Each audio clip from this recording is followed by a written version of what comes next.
City Hall, 78 Bayer Street in New Brunswick. Roll call, Ms. Villalona. Dr. Caldwell? Here. Mrs. Medina Hernandez? Here. Mr. Ortiz? Here. Mrs. Seawood? Here. Mrs. Solis? Here. Mr. Spencer? Here. Ms. Varela? Mr. Adorno? Here. Ms. Sevilla? Here. We have a quorum. Move into item number 1, item number 2, sorry, flag salute.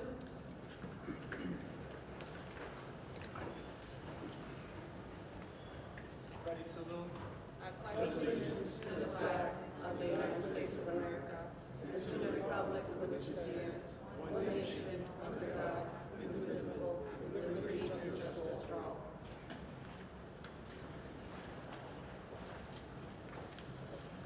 A reminder that preliminary budget meeting will be on Tuesday, March. The public hearing on the budget presentation would also be on Tuesday, March 26, 2024, beginning at 7 p.m. during the regular Board of Education meeting, which will also be here at the New Brunswick High School in the auditorium. Moving to item number 3, we have a presentation by one of our schools for Robinson Theater performance with Ms. Sara Martino. Sorry.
New Brunswick Public Schools proudly celebrates and acknowledges the significant contributions Black Americans have made to our democracy and national story.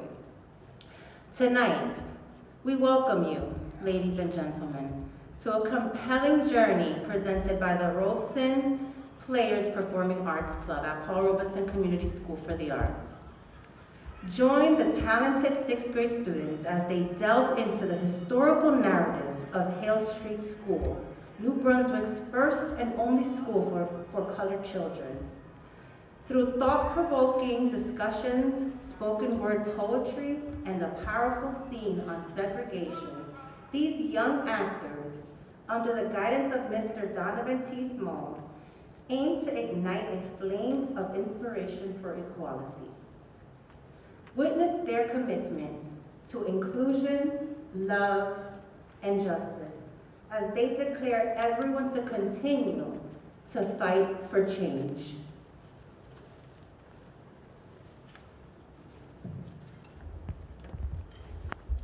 Hi, what's your name? My name is Derek Hughes. I'm Susan Angel. I'm Betsy Lopez. Danilise Chaples. Melanie Morales. Giovanni Garcia. What does it mean to fight for what you believe in? To believe in something and try to enforce it. To fight for something you think is right in your beliefs. It means that you have to stand up for something that you believe in or something that's just right.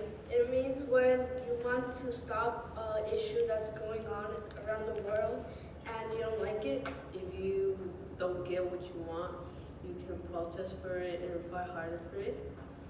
What does the word injustice mean? Injustice means something is unfair. Injustice means like unfairness or how other people treat other people because of any little thing.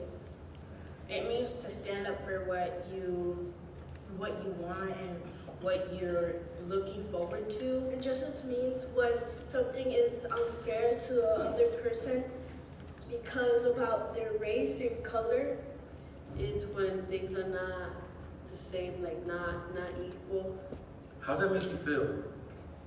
It makes me feel kind of like sad because some people don't get what they want. It makes me feel kind of bad because some people won't have the chance to do something that they like just because something about them.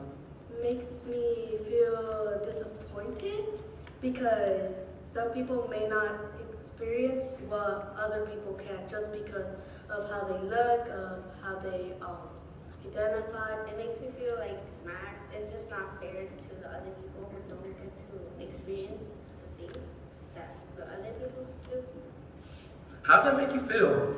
It makes me feel sad because I want everyone to be equal. Kind of makes me feel disgusting. People need to stop judging other people. What needs to change is how people treat other people. Everybody just has to come together and notice that everybody's different in the world and don't have the same thing that others do. Racism needs to stop. World hunger needs to end. Things like bad events need to stop. And people need homes to live in. Fight for change. Fight for change. Fight for change. Fight for change.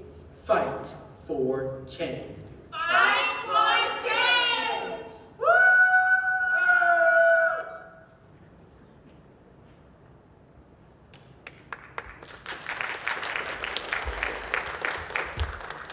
The story of Hell Street School. As the American Civil War drew close in the mid-1860s, slavery gave way to Jim Crow laws, institutionalized racism that stretched into the 20th century America. For African Americans across the United States, it meant the painful segregation of public schools, residential neighborhoods, businesses, transportations, and virtually any public place. New Brunswick found it to be no exception to the norm, and shortly after the Civil War, the city had its own racially segregated school, lasting an entire decade, known as the Hell Street School, the school that sat on the corner of Hell Street and Jersey Avenue, then known as Old Trenton Road. The school opened in 1872, having been constructed a year earlier, and accommodated 100 students in 2 rooms. It was designed solely for African American children who at the time were referred to as colored children. In 1882, the New Jersey State Legislature outlawed the practice of segregated schools, and the students were integrated with the city white students, creating many new challenges and obstacles in the early year.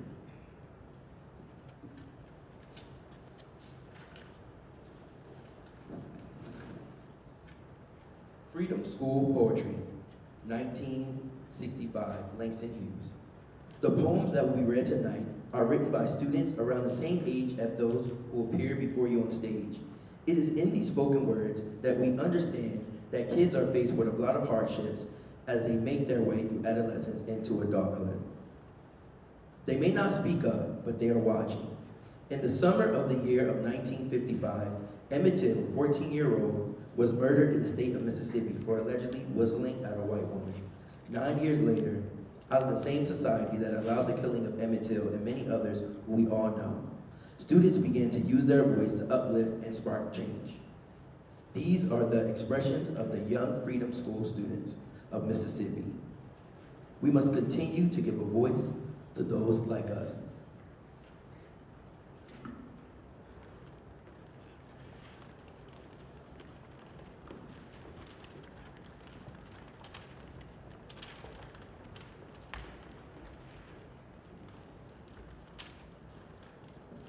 I am a negro. I am a negro and proud of its color too. If you were a negro, wouldn't you? I am glad of what I am now, to be and to do things I know how.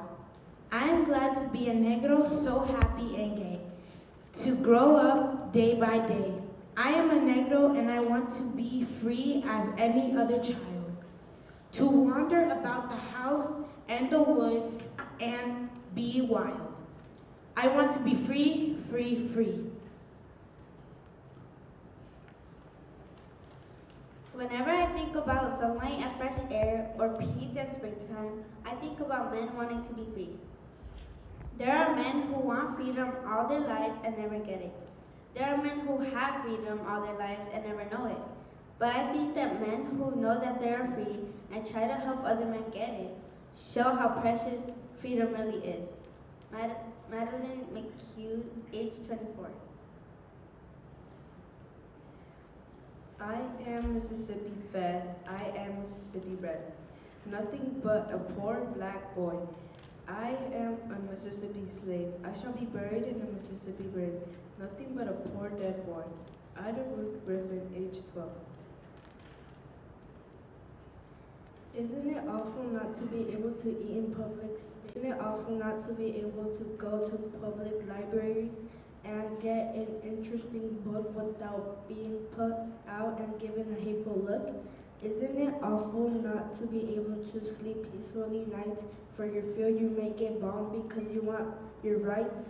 Isn't it awful not to be able to get your schooling where you please just because of our race, color, and creed? We cannot feel at ease. F. Moore, age 15.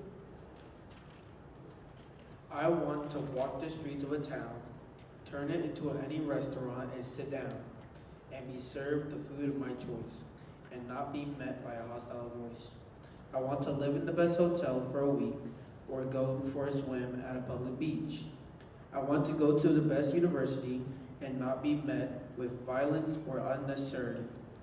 I want the things my ancestors thought we'd never have. They are mine as a Negro, an American. I shall have them or be dead. Alice Jackson, age 17. Fight on, little children, fight on. You know what you're doing is right. Don't stop. Keep straight ahead. You're just bound to win the fight. Many hardships there will be,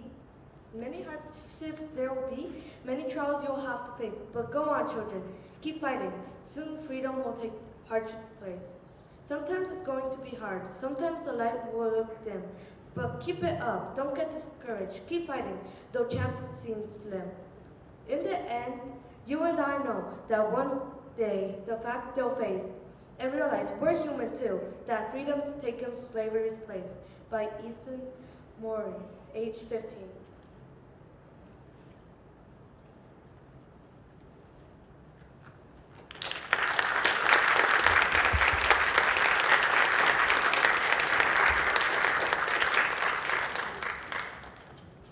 In a small corner of the schoolyard, 6 students from diverse backgrounds find themselves inadvertently segregated. The issue became apparent when they realized that they were naturally forming separate groups based on cultural differences and interests. Observing the divide, Lily, a determined and empathetic student, decided to bridge the gap. She approached the situation with an open heart and suggested a collaborative project that would involve all students, breaking down the barriers that have unintentionally formed. Without further ado, Robeson Players Performing Arts Club presents Breaking the Divide.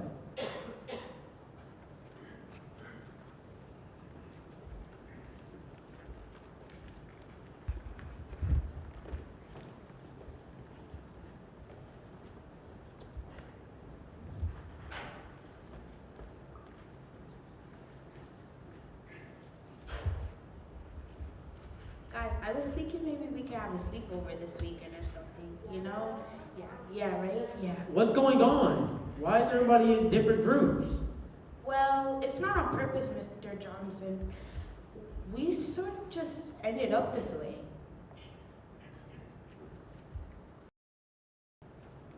Yeah.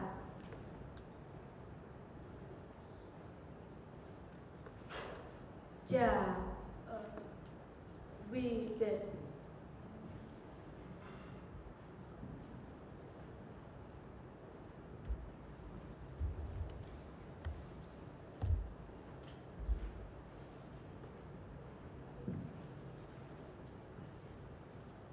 What's going on? Mr. Johnson wanted us to put us together for a project to break the divide. Excellent. I'm gonna let you choose what y'all want to do with the project. Guys, come over here.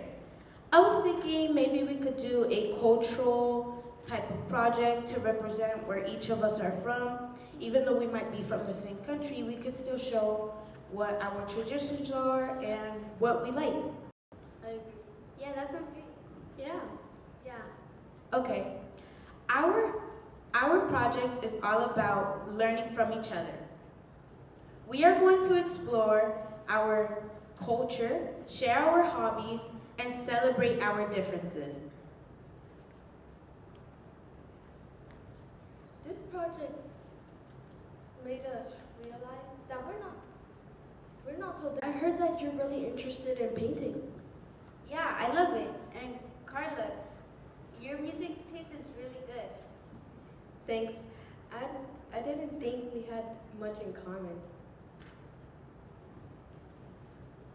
Yes, this is going to be so much fun, everybody. So, our project really brought us together. And it's not just us. Everyone is excited about the culture exchange too.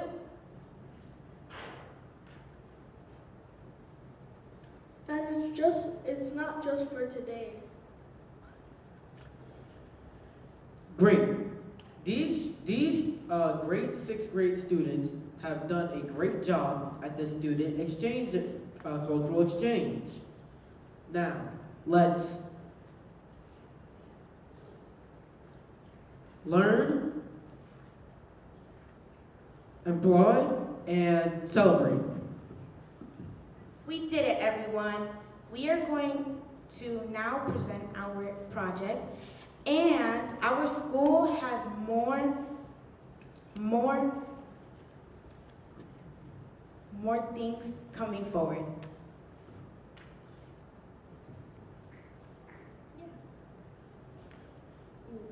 Today we learned how to connect with our students and get along with each other. And it's also not just for today. We have to keep doing it until we break the invisible wall. Thank you, everybody. You guys did great.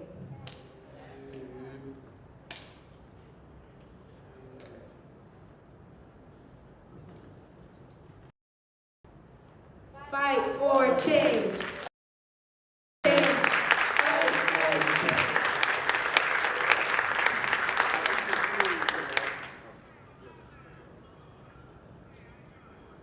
As we conclude tonight, ropers and players performing arts would like to thank everyone for their as we continue to take a stand in preparing our future, empowering our youth, and inspiring change.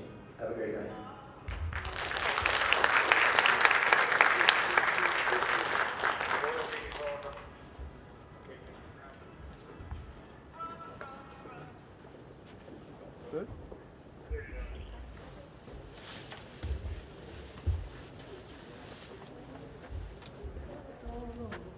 Copy your line.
Can we give another round of applause for our students?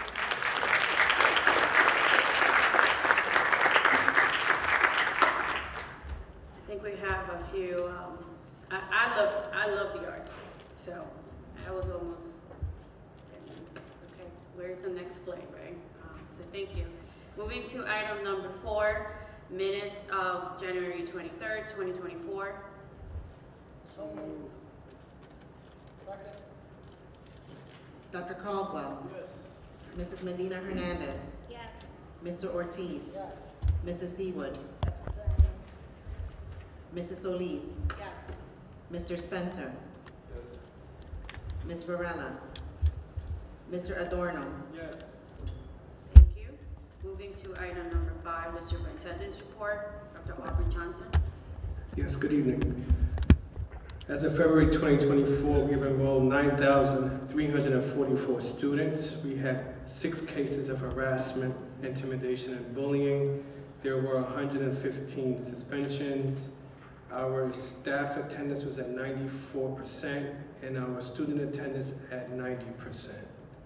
We also had 45 positive cases for employees of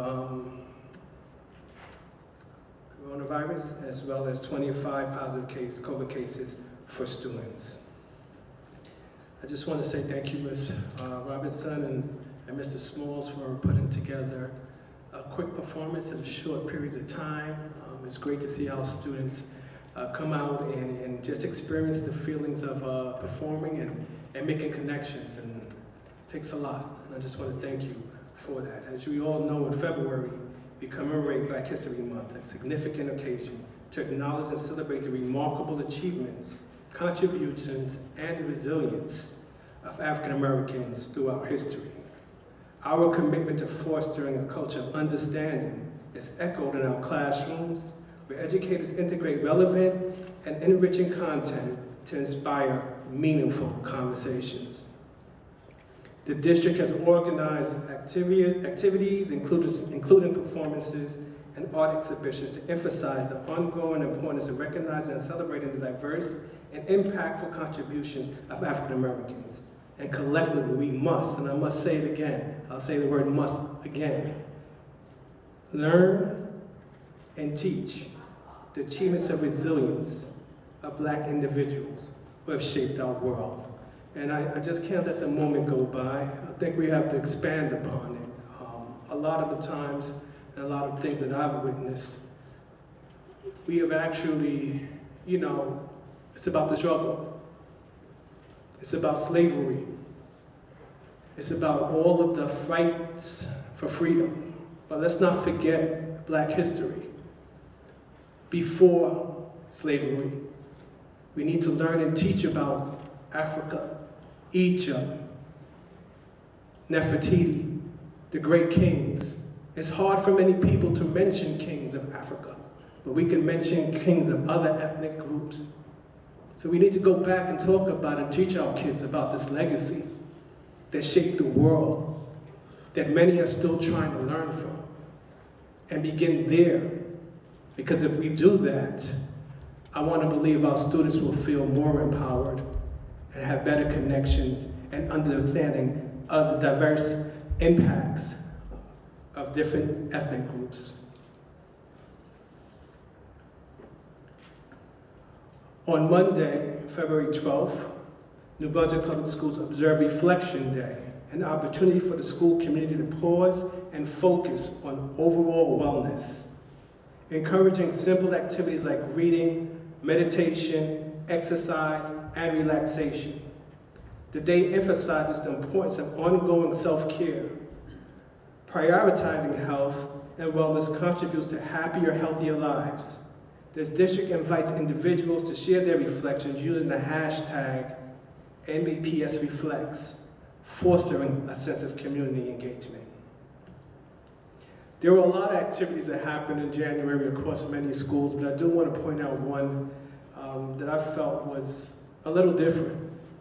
At Blaquita Valente School, they held their first annual No One Eats Alone Day. It's a meaningful initiative where numerous staff and community members join students for lunch. And I just love watching these things on Twitter and Instagram, just to see what we're doing out there. That is, maybe it has stopped me from getting out more to schools, and I'm not getting lazy, just been busy. But it's great to see these pictures of our community members, our board members, just individuals partaking in these events. It brings a smile to our faces.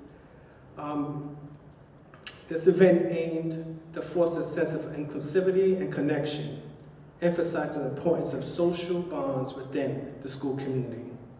And lastly, our upcoming monthly community vaccine clinic will be held on Saturday, February 24th, in a healthy and resilient community. We encourage all community members to participate, prioritizing the well-being of individuals and contributing to a healthier community. That concludes my remarks. Thank you so much, Dr. Johnson.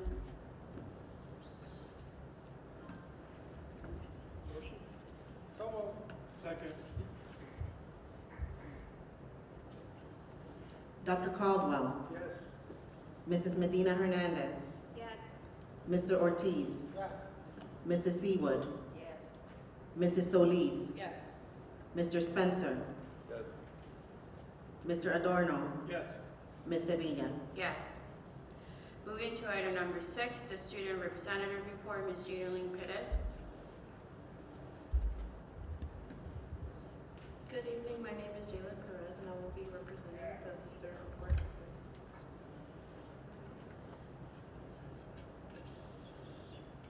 Over 200 multi-language learners participated in a Career Day event on Friday, January 26th. Students learned about various opportunities from community and industry leaders and gained insight about post-graduation options. Students were identified and participated in Marking Period 2 honor roll celebration last week. Dozens of students earned the distinction of having all A's Marking Period 2. Ty J. Henderson placed 4th in the 55-mile dash at the at the state selectional championship. 7 girls from the wrestling team will be competing this Sunday in the state regional tournament. And congratulations to Amari Williams for signing his national letter of intent to play football with former Zebra graduate Yasir Johnson. That is it. Thank you so much. Moving to item number 7, Facilities Committee Report, Mr. Edward Spencer. Yes, the facility committee met on February 14th. The high school gym addition, we are still on schedule and projected to be completed by the summer of 2024. The addition is enclosed and the interior work is ongoing. Temporary heat is ongoing. All 3 piles of roofing system are installed in addition to the roof coping over the gym. The doors, the frames, the lighting fixtures are being installed. The 2 rooftop mechanical units are both in place above the weight room, and we are in the final stages of startup. The interior ceiling grid and ceiling mounted electrical and HVAC devices are being installed. The installation of the plumbing and the fire sprinklers has started. The priming and painting of the weight room walls has also started. The next major milestone is the installation of the wood gym flooring. Additionally, we discussed proposed facilities projects at the middle school and as well as other schools throughout the district. I will update you on these projects as more details become available. I want to acknowledge the Paul Robeson actors. They did a phenomenal job. There was a phrase that I got from, I had written down from James Baldwin, who stated, "History is literally present in all that we do. It is history that we owe our frame of references and identities and our aspirations." That, Madam President, concludes my report. Thank you so much, Mr. Spencer. Moving to item number 8, the Athletic Committee Report, Mr. Ivan Adorno. Thank you, Mrs. President, sorry. The regular season for winter is over, and we have a few athletes still competing in the respective state tournaments. At the middle school level, a big congratulations to Coach Elvis Urena and the boys basketball team for having the first undefeated middle school basketball season. Coach Urena is also the middle school boys soccer coach, where he had an undefeated season as well. The girls wrestling team will compete on February 25th at Churchill Middle School in East Brunswick for the regional tournament. The boys 106-pound wrestler James Gonzalez finished in 4th place. On the track this past weekend, we had Tajay Henderson compete in the Group 4 state championships in the 55-meter dash. He qualified for this meet 2 weeks ago, placing 4th in Central Jersey Group 4 championships. As we speak, 3 members of the boys team are competing in the Eastern State Championship: Tajay Henderson, Malachi Harris, and freshman Diva John. The boys basketball team was recognized with the Sportsmanship Award for the white division, as well as senior Amari Williams. Amari also signed his letter of intent to Assumption University last Wednesday to play football in the fall. Congratulations to all our athletes for their winter season accomplishments. The winter sports banquet will take place on Thursday, February 29th at 5 p.m.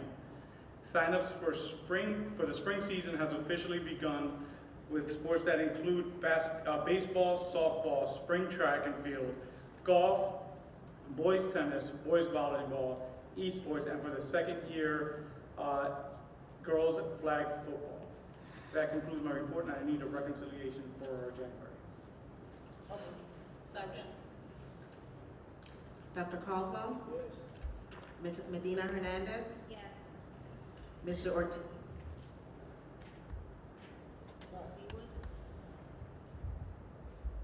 Mr. Ortiz? Mrs. Seawood? Mrs. Solis? Yes.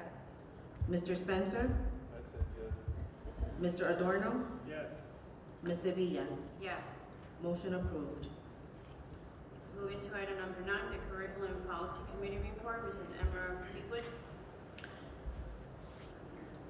Madam President, members of the board, the Curriculum Policy Committee did meet, and we did not have any presentations for this meeting. However, we did, excuse me, we did review all resolutions and recommend approval. They are included on the consent agenda. We did not have any policies or new or revised for this month. That concludes our report. Yep. Thank you, Mrs. Seawood. Moving to item number 10, the Educational Services Commission of New Jersey, Dr. Dale Caldwell. Thank you, Madam Chair. The Educational Services Commission of New Jersey continues to have a record number of students there. We have a new superintendent who has done a good job. We're making some major adjustments and really some growing pains and looking at doing some new programs. But the state of the commission is very, very good. So that's my report. Thank you so much. Moving to item number 11, public comments. Do we have anyone that has signed up, Ms. Villalona? Yes, we do. We have first up Linda Stork, who signed up through the remainder of the school year.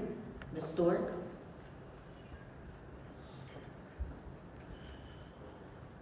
Hello, Ms. Stork. Good evening, and thank you to the Walrus and players. I had some questions. Can you please put the mic closer to you? Thank you. Is that better? Is that good? Yeah, that's good. Thank you. Okay. In case nobody heard, thank you to the Walrus and players, and good evening. I had a question. The item resolution U, the auxiliary gym, the new contract amount, is that an increase? I would assume the $6 billion. You know from my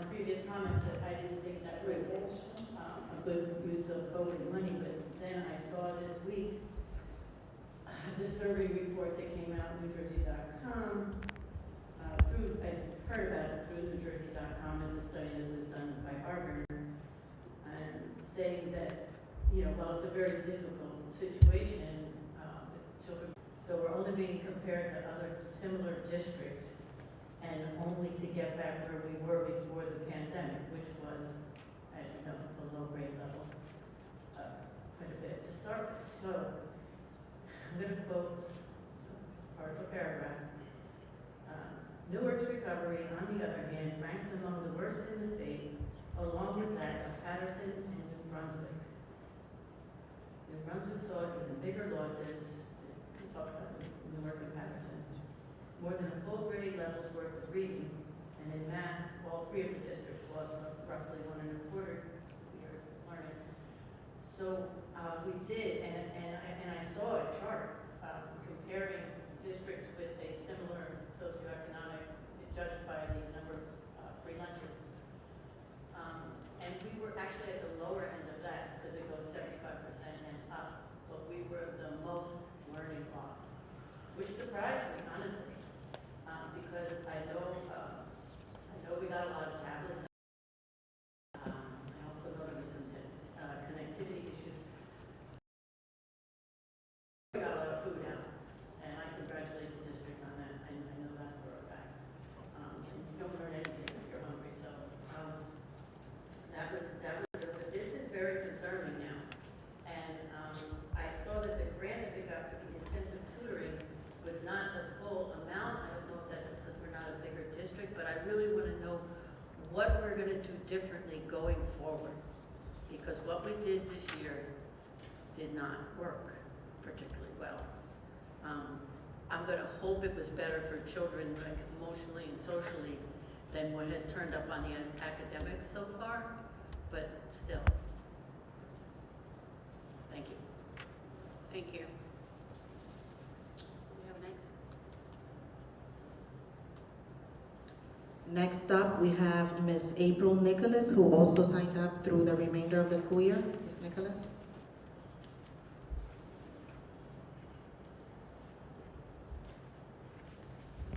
Good evening. Hi there, so I also had some similar concerns as were raised by the previous speaker, and I know she had just asked a question of what the district will be doing moving forward. I'd like to re-ask that question and see if we have an answer to that.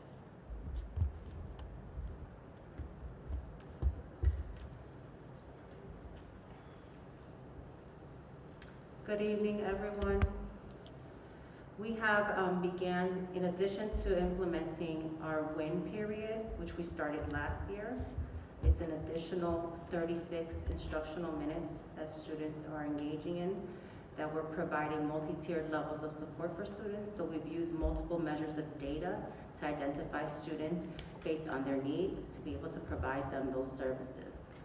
In addition to that, this year now, we've improved the WIN period, but we've also implemented an academic support plan.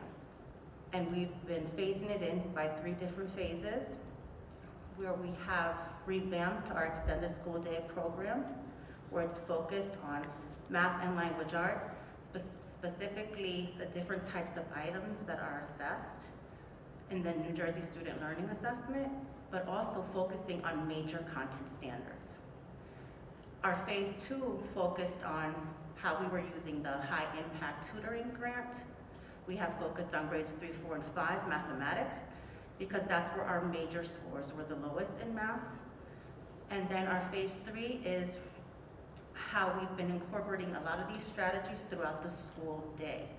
So now we have at least once a week that we're focusing on math and ELA, the major content standards that are assessed in the New Jersey Student Learning Standards, but in addition, taking into consideration how these interventions are working. So this year, with our WIN period, we have implemented 2 different cycles. We just completed the first cycle and we just started our second cycle. So these are things we're doing this year that are improving some of the things we put in place last year, but also adding some interventions. Great, thank you for that thorough answer. And I also, related to that, I'm curious, for the resources that are being developed issues, what the breakdown is or what the focus is of the different age groups. Are you focusing those mostly on programs in the elementary schools, or is there a focus also on the higher grade levels as well?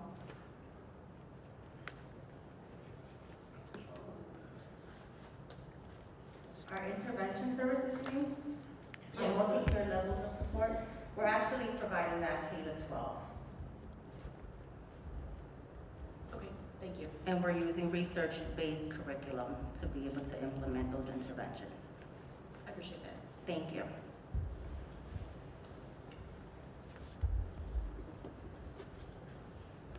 Next, we have Mr. Charlie Cradaville. Good evening.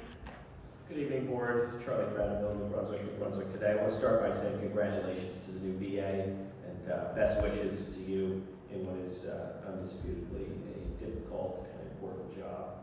I have to ask about the Public Employee Relations Commission, docket number CO 2023-006.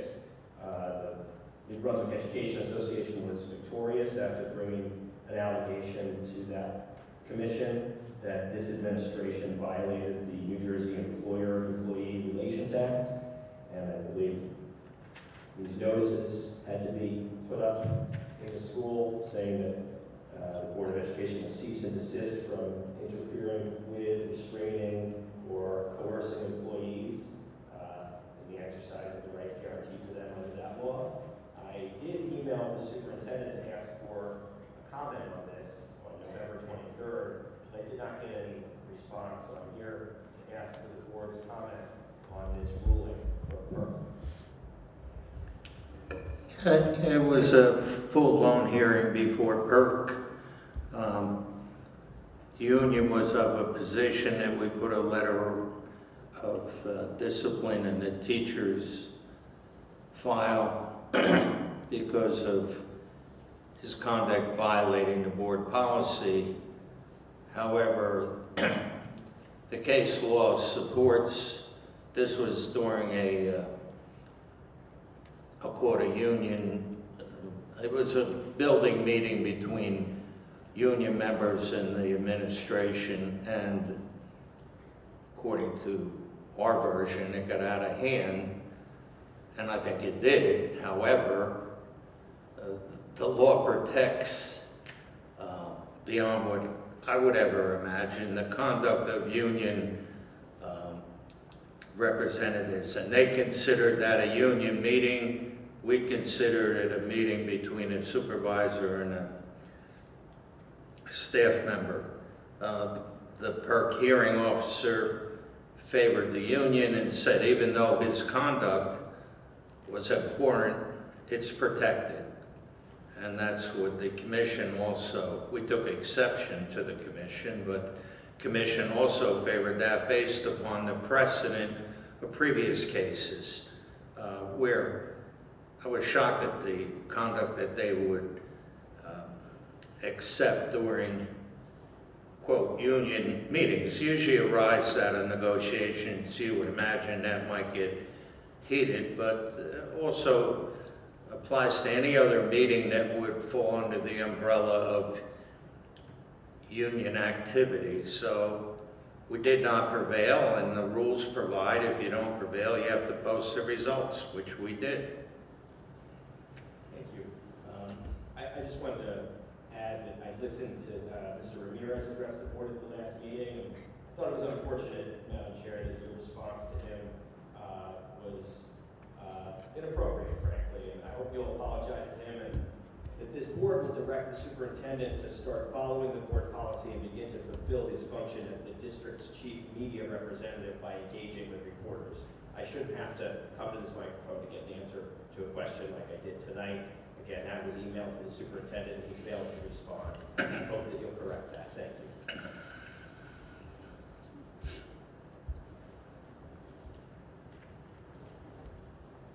Do we have someone else, Ms. Villalona?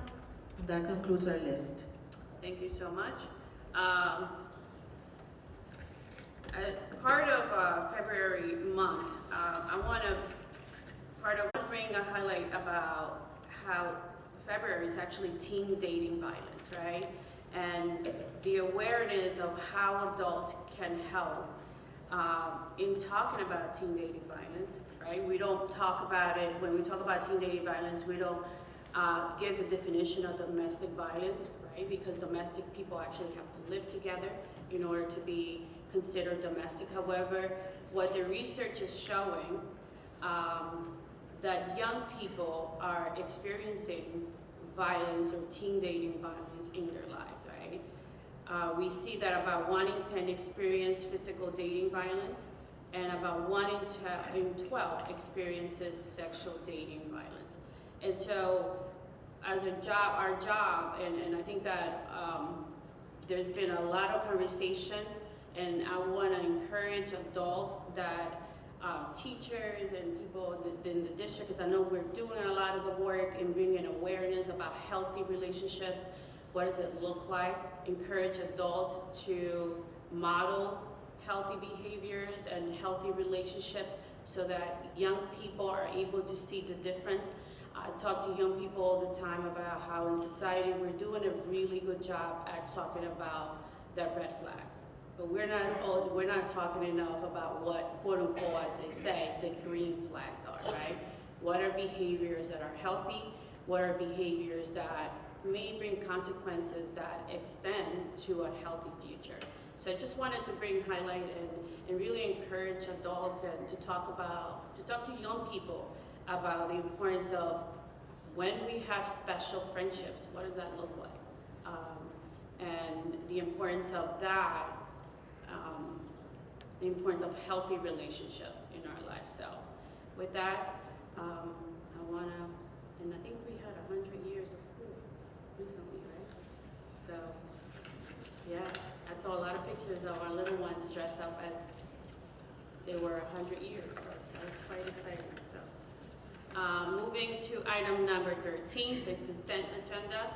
Can I please have a resolution for items A through AF?